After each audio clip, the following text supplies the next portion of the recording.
కానిస్టేబుళ్లతో సమానంగా హోంగార్డులు పనిచేస్తున్నారన్నారు ఎమ్మెల్సీ జీవన్ రెడ్డి. కానీ హోంగార్డుల జీవితాలు చాలా దుర్భరంగా ఉన్నాయన్నారు. చాలని జీతాలతో హోంగార్డుల కుటుంబాలు తీవ్ర ఇబ్బంది పడుతున్నాయన్నారు. ప్రభుత్వ పరంగా హోంగార్డులకు ఎలాంటి పథకాలు అందడం లేదన్నారు. విధుల నిర్వహణలో చనిపోయిన హోంగార్డు కుటుంబాలకు ప్రభుత్వం తరఫున స్వయం ఉపాధి కల్పించాలన్నారు జీవన్ రెడ్డి.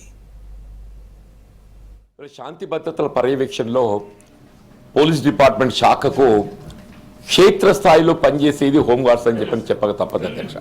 అంటే వాస్తవంగా కానిస్టేబుల్స్తో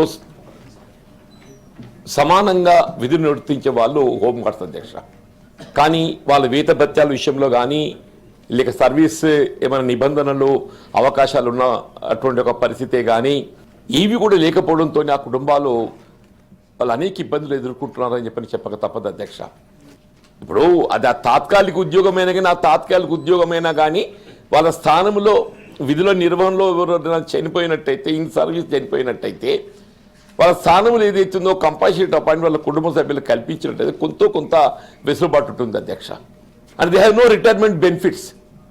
ముఖ్యంగా ఏ ప్రభుత్వ ఉద్యోగస్తులే కానీ ఏదైతున్నదో అంటే స్వయం ఉపాధి కానీ ఎవరే కానీ జీవితం కోరుకునేది ఏంటి అధ్యక్ష, విశ్రాంత జీవితం ఏదైతుందో కొంత ఏ విధమైన సమస్యలు లేకుండా కొనసాగాలని చెప్పని. హోంగార్డ్స్కి ఏదైతుందో వాళ్ళకి no retirement benefits at all అధ్యక్ష అని చెప్పి అంటున్నా. ఇలా ప్రభుత్వం ఏదైతున్నదో ఇప్పుడు వాళ్ళకి they have no health benefits. ఇప్పుడు వాస్తవంగా ఏదైతే ఆరోగ్యం అన్న సమస్య అనేది అందరికీ సంబంధించింది. ఇలా ప్రభుత్వం ఏదైతుందో ఈ below poverty line ration card జారీ చేస్తూ అందులో రాజీవ్ ఆరోగ్యశ్రీ ద్వారా ఏదైతుందో వాళ్ళకు వైద్య సదుపాయం కల్పింపజేయడానికి సంకల్పిస్తున్నది. These home guards they are not eligible for ration card. వాళ్ళకి ఏమైపోయింది అధ్యక్ష, ఆ రేషన్ కార్డు పొందే అవకాశం లేదు. వాళ్ళకి ఇతరత్రా కూడా ఏదైతుందో శాఖాపరంగా ఏదైతుందో వైద్య సదుపాయం పొందే అవకాశం లేదు అధ్యక్ష. ఇప్పుడు ఆడబిడ్డ ఏదైతుందో హోంగార్డు విధులు నిర్వర్తిస్తుంటే వాళ్ళ ప్రసూతి సెలవులు లేవు అధ్యక్ష అంటున్నా.